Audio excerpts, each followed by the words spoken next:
This is Fatima in case you don't already know me. So in today's video, I'm just making sure that the mic and the camera is correctly adjusted, because in the previous videos I've realized that either the mic is not correctly fixed and I would record something and then realize कि अच्छा ये तो record ही नहीं हुआ. In today's video I'll be talking about a topic that is quite unusual in the sense that it relates to issues that nobody really talks about. So the problem that I wanted to highlight is about the way that teachers generally go about judging students' performance. Recently I watched a video by Junaid Akram. I'll leave a link to that particular video in the description box below in case you're interested, and that actually inspired me because in that video he speaks about the issues that are common in universities in Pakistan. So that inspired me to share my own experience of teaching at a university here in Karachi. Okay, so like I said, that I have a serious problem with the way that we judge students. Teachers have this strong belief that a student's grades reflects their work ethic. So on the basis of grades we decide कि student कितना hard working है या फिर कितना intelligent है. But when I used to look at a student's grades and let's say the student has very good grades, I never automatically concluded that the student has very good grades, so it means that he or she must be intelligent or hardworking for that matter. Instead, I always used to think that this particular student is extremely lucky. Okay, now before you get confused what I mean by that, let me share an amazing quote by Ben Bernanke. So he stated that we have been taught that meritocratic institutions and societies are fair, but are meritocracies really fair? So a meritocracy is a system in which the people who are the luckiest in terms of their health and genetic endowment, in terms of family support and encouragement, and most importantly income, luckiest in terms of career opportunities, and luckiest in so many other ways that are difficult to enumerate, those are the people who reap the largest rewards in the so-called fair meritocracies. Now, of course, I'm not trying to say that if you have good grades, it's only because of your luck, because obviously at the end of the day, no matter how rich you are, no matter how many books you can buy, at the end of the day, it's you who has to sit down and put in the hours and, chain yourself to the table and study.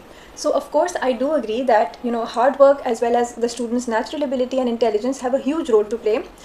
But what I'm trying to say is that it's wrong to conclude the other way around. So if let's say that a student has bad grades, I think it's very wrong to presume that it's because they're not intelligent or that they're not hardworking, because the way that our education system operates, if you don't happen to be lucky enough to have all the support that is required to be able to study, then obviously your grades are not going to reflect your intelligence. So whenever I used to see a student with bad grades, let's say, the first thing that would come to my mind would be that पता नहीं student के साथ क्या मसले हैं. I would always think that this particular student must be struggling with something or the other, and obviously we would have to inquire to find what that something is, but I would never automatically conclude कि student कितना non serious है या फिर that इसको पढ़ना ही नहीं है. Although I know that ऐसा भी होता है, there are so many students जिनको वाकई नहीं पढ़ना होता, but that's a topic for another video. So what I'm trying to say is that whenever I got concerned that I can see that the student is otherwise very capable but is not performing well in exams, I would always try to inquire what the issue is in the background, and most of the time I would find out that let's say the student has a part-time job, let's say, and by the way this applies not just to boys but also to girls, right? These days it's very common for even girls to be supporting their own studies. So they could be having financial problems, or maybe they have some sort of a physical or a mental health issue which the teacher does not know about, and there are times when even the student does not know about that particular issue. Now that brings me to another very important point. अक्सर बच्चों के घर पे let's say the parents don't get along and they're constantly fighting, so the situation at home is such that the student is not able to study. In fact, on this point there is a wonderful speech by the distinguished professor of education, Dr. Howard Fuller, where he shares that some students deserve a medal just for showing up at school given the circumstances that they go through at home.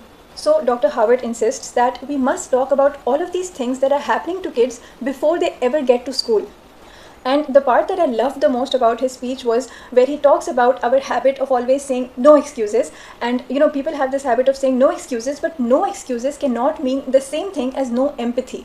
Because we have to be clear that if a student is coming to class hungry, let's say, and we just say, oh, no excuses, then we are absolutely wrong, because we cannot act like those problems don't have any impact on the student and then we judge them, for not performing well. Now, let me clarify on the basis of my experience that this isn't just a problem of, coming from a rich family or a poor family. So, for instance, I remember that there was a student in my class and he was from a very rich family, and otherwise, I could clearly see that the student is very bright and intelligent but never performed well in exams. So when I inquired as to what the issue was, I got to know that his parents were going through a divorce, and he also shared with me the fact that his mother was a victim of domestic violence.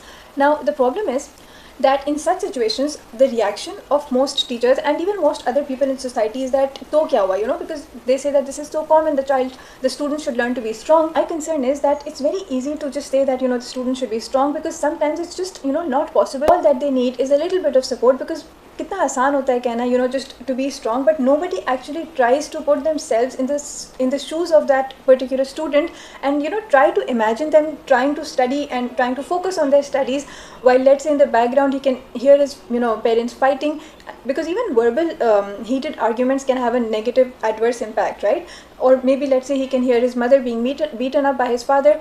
Now, first of all, let me clarify that I do agree to a certain extent that it's only by fighting through difficult circumstances that we become strong people. So, for example, if I'm studying and light chali gayi, I know that I can use that as an excuse to not study, but because I do want to study, so I have for example, I have a power bank. I don't have that nearby, but for example, wait, let me show you.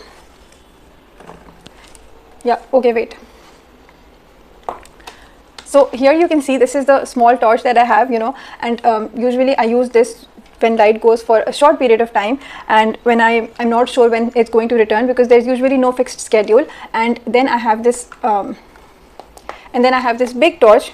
This one lasts for a couple of hours, and sometimes when we have prolonged power outages, which is very common in our area, then I use these candles, which you can see this one is like almost finished, but I have all of this backup, so that just give me a moment. Yeah, so that I never have to compromise on my studies. So yeah, that is my idea of what it means to say no excuses, and to have that willpower that जो भी होता है पढ़ना है, and like whatever it takes kind of attitude. Like even if all of these backups were to fail, I would still not give up, and I would take advantage of the street light and go and study over there. If let's say I have an exam tomorrow morning for which I have not studied, because it happens, right, when you're working and also studying, so that's very normal. What I'm trying to say is, although हमारे मुल्क में by the way ये भी safe नहीं है, कुछ नहीं तो चोर आ जाएंगे, and I will share my experience about that in another video, because I like to keep my videos very short. Coming back to what I was trying to say, the reason I'm sharing my personal experiences is because now when I see a student struggling, I always try to empathize, what situation they're going through and what struggles they're facing in their personal lives. For instance, if we look at that kid whose parents are constantly fighting in the background,